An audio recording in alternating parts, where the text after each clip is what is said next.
Halo kumaha damang, saatnya Anda menyimak berita Jawa Barat bersama saya Tabita Putri. Sejumlah berita menarik akan kami sajikan untuk Anda, berikut 3 berita utama hari ini. Sejumlah orang yang melakukan perusakan dan pembakaran gedung DPRD di sejumlah daerah ditangkap.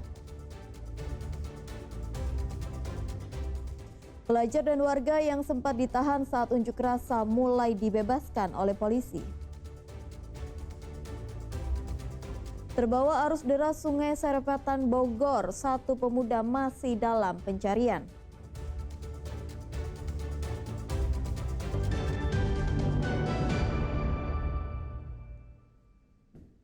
Kita awali berita hari ini. Kekecewaan akibat tewasnya seorang pengemudi ojol di Jakarta Kamis lalu mendorong rekannya sesama ojol di Tasikmalaya, Ciamis, dan Banjar untuk berunjuk rasa menuntut anggota Brimob yang melindas korban dihukum berat. Namun, para pengojek online ini menyampaikan aspirasinya secara damai. Jumat pekan lalu, ratusan pengemudi ojol yang tergabung dalam aliansi driver ojol Priangan Timur berkonvoi mendatangi Mapolres Tasikmalaya Kota.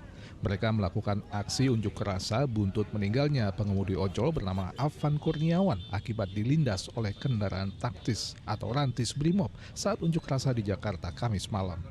Dalam aksinya, mereka mendesak anggota polisi yang menewaskan Afan rekan mereka dihukum berat dengan pengusutan yang transparan tanpa ada yang disembunyikan. Ya, intinya kami dari aliansi ojol datang ke sini, niat kami adalah silaturahmi. Niat kami khususnya untuk saudara kami yang telah menjadi korban aksi represivitas aparat. Harapan kami Kepolisian Tasikmalaya bisa menjembatani apa yang menjadi harapan dari kami.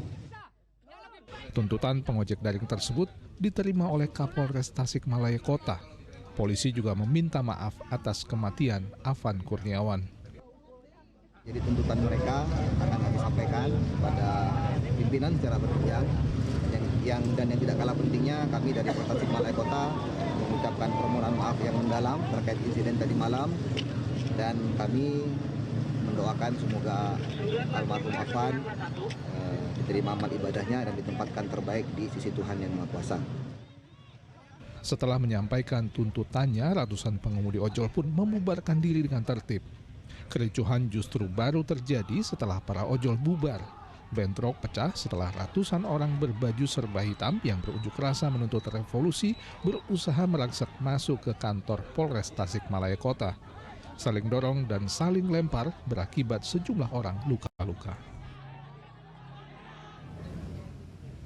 Jika mahasiswa dan sebagian pengojek daring memilih berunjuk rasa menuntut penuntasan kasus tewasnya Afan Kurniawan, rekan mereka sesama ojol di Jakarta, puluhan pengojek daring di Kota Banjar ini justru menemui anggota polisi untuk menyampaikan tuntutannya di Masjid Agung Kota Banjar. Mereka sholat goib bersama lalu berdiskusi menyampaikan tuntutan kepada polisi.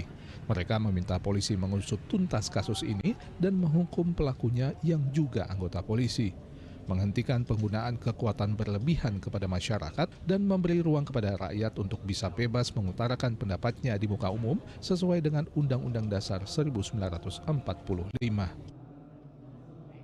Kejadian kemarin mungkin kita aksi damai, bela-bela sungkawa, kita sholat goib, kita sholat jenazah namanya. Kita aksi damai lah. Biar Banjar kondusif, tetap kita harus kolaborasi sama Polri. Tetap yang terbaik, usut tuntas, secara transparan. Polri barangkali bisa mengayomi kami masyarakat, ya, serta memberikan kebebasan dan keamanan, kenyamanan bersuara itu buat kami, dan memberikan rasa aman. Aksi tak jauh berbeda juga dilakukan oleh komunitas ojol Ciamis. Mereka mendatangi Mapolres Ciamis menuntut keadilan bagi rekan mereka yang tewas di Jakarta. Namun bukan dengan kekerasan. Mereka melaksanakan sholat goib bersama di Masjid Polres, lalu menyampaikan tuntutan mereka. Pihak Polres Ciamis pun menitipkan santunan bagi keluarga korban Afan Kurniawan di Jakarta melalui komunitas ojol Ciamis. Eko Setiabudi melaporkan dari Tasikmalaya, Banjar, dan Ciamis.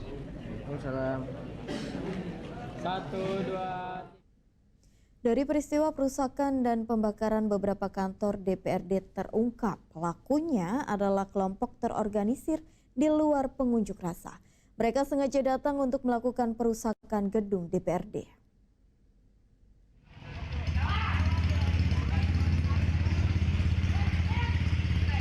Aparat keamanan Sabtu sore akhirnya menangkap 26 pemuda yang melakukan perusakan kantor DPRD Kota Banjar beberapa jam sebelumnya.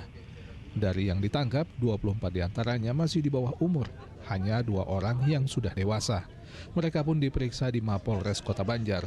Namun polisi belum bersedia mengungkapkan apa dan siapa yang menggerakkan mereka untuk merusak kantor DPRD. Sedang Pemkot Banjar menyatakan akan segera memperbaiki kerusakan yang terjadi agar kantor DPRD bisa digunakan pada hari Senin. Antisipasi ini jangan sampai terulang lagi. Kita perbaiki saja.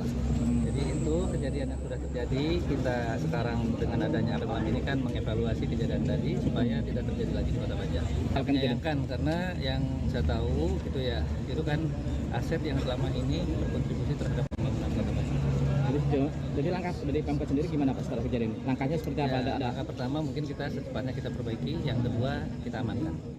Hari Sabtu, sekelompok pemuda berpakaian serba hitam dengan leluasa masuk ke halaman gedung DPRD Kabupaten Ciamis, lalu melempari dan memecahkan kaca gedung menggunakan batu dan balok. Tidak ada satupun pengamanan, baik itu petugas pengamanan dalam atau pihak kepolisian yang muncul untuk mencegah perusakan yang dilakukan oleh kelompok tersebut. Massa juga sempat mengambil lalu membakar barang inventaris Dewan di depan halaman kantor DPRD. Aparat kepolisian baru datang menjelang malam dan menangkap puluhan orang lelaki yang didominasi anak di bawah umur. Minggu pagi pihak kepolisian baru berani buka suara. Polisi menyatakan telah menangkap 38 orang yang diduga melakukan perusakan gedung DPRD Ciamis. 16 orang telah ditetapkan sebagai tersangka. 5 orang dewasa dan 11 lainnya adalah anak di bawah umur yang rata-rata adalah pelajar. Mereka yang ditangkap mendatangi gedung DPRD Ciamis secara berkelompok menggunakan belasan unit sepeda motor. Dari pemeriksaan juga terungkap bahwa sebagian pelaku berasal dari luar wilayah Ciamis, yaitu dari Tasikmalaya Kota, Pangandaran hingga Banjar. Mereka saling berhubungan melalui grup WhatsApp. Salah satu tersangka juga melakukan perusakan gedung DPRD Tasikmalaya.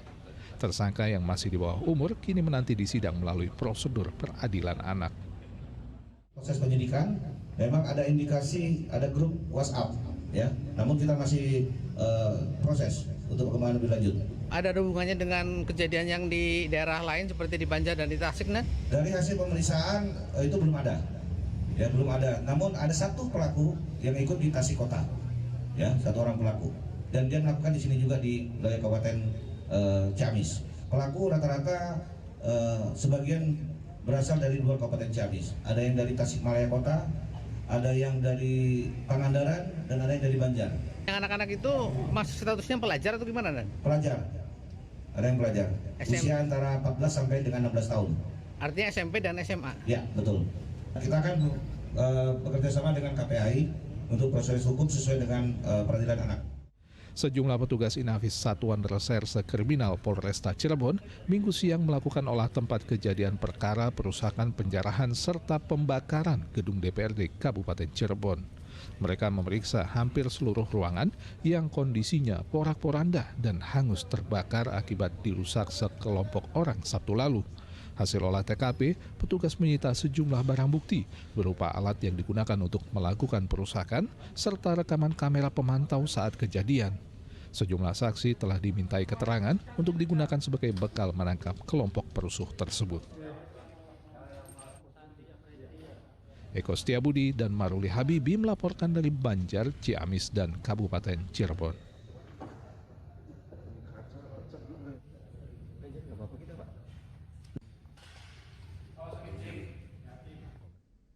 Banyaknya anak di bawah umur yang ditangkap terkait aksi unjuk rasa menuntut pengusutan kematian ojol di Kota Bandung dan Jakarta membuat para orang tua mendatangi kantor polisi.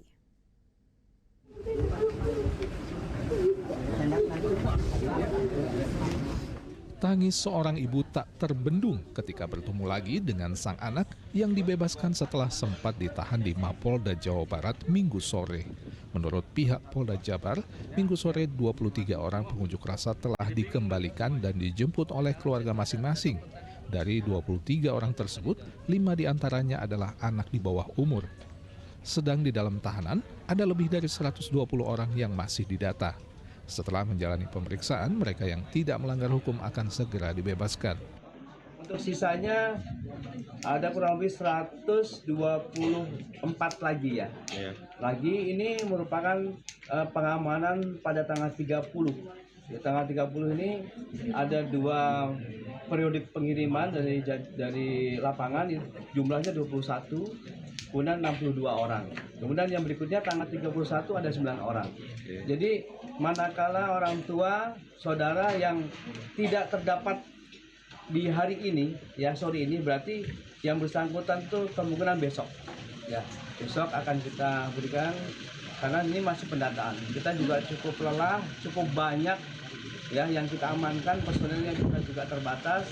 Kita pendataan dan pembinaan yang bersangkutan sehingga nanti ibu-ibu, bapak-bapak yang hari ini tidak ada di 25 orang ini kita akan sampaikan besok. Orang tua juga diminta untuk mengawasi dan memberi pengertian kepada anak mereka agar tidak mengikuti ajakan perusakan oleh orang-orang tak bertanggung jawab yang menunggangi unjuk rasa damai. Kita ingatkan bahwa aspirasi ini tidak ada orasi, ini hanya pengusahaan saja. Ya, tidak ada penyampaian pendapat, hanya pengusahaan saja. Jadi jangan sampai mau ya yang menyampaikan aspirasi ini dikurangi. Tadi saya katakan kepada orang tua di sini yang sudah alhamdulillah ya sudah kembali, awasi anaknya untuk tidak ikut kembali ya. Bukannya berhasil malah nambah ganas dia di lapangan. Yang berikutnya ini diinformasikan dari tanggal 1 sampai tanggal 5 ini akan ada aksi lagi. Sebelumnya, Kamis pekan lalu, puluhan pelajar di Karawang juga dicegah agar tidak pergi ke Jakarta mengikuti unjuk rasa di depan gedung DPR MPR yang kemudian memicu kericuhan hingga menelan korban nyawa seorang pengojek daring akibat terlindas kendaraan taktis Brimob. Setelah didata Kamis malam, orang tua pun datang ke Mapolres Karawang untuk menjemput anak mereka. Meski ada dugaan bahwa pelajar diajak pihak tertentu ke Jakarta, dugaan tersebut belum sepenuhnya terbukti. Kami selaku pendidik dan diminta untuk orang tua bisa datang hadir ke Mapolres Karawang untuk bisa menyaksikan putranya bahwa kita amankan di sini untuk tidak ikut ke Jakarta. Jangan sampai terjadi hal-hal yang tidak diinginkan, Pak. Mereka ada yang ngajak apa seperti apa, Pak? Kami tadi juga menanyakan kepada siswa apakah memang ada yang mengajak atau tidak. Jawabannya mereka masih tertutup, katanya tidak.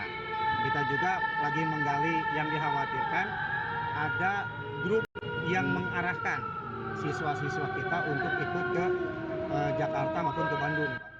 Tidak ada sanksi bagi anak, namun orang tua mereka diminta menandatangani surat pernyataan agar memastikan sang anak tidak mengulangi perbuatannya.